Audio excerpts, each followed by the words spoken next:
Niin, otetaan nyt tässä vielä rata 13.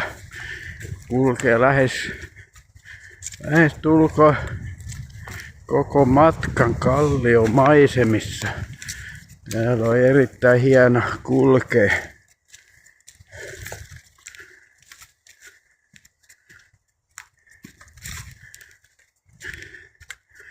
Kaunista on.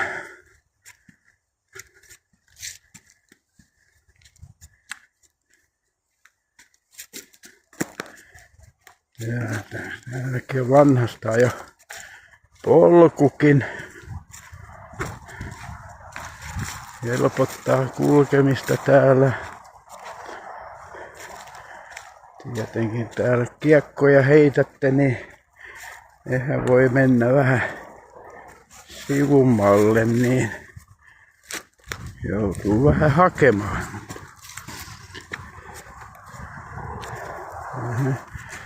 Täällä joku syöty jotain lintua.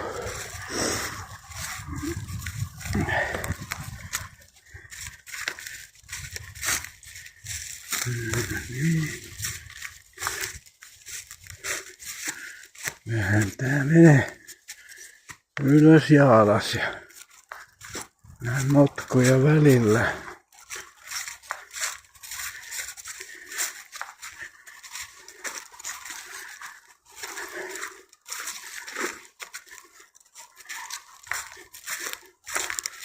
On nyt aika pitkä väylä.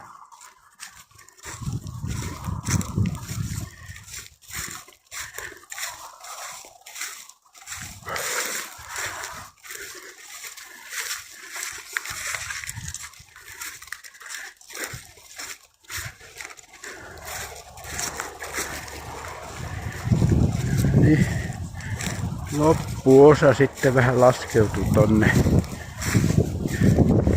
pientä alamäkeä sitten ja korin paikka näkyy tuolla takana, missä pylväs pystys.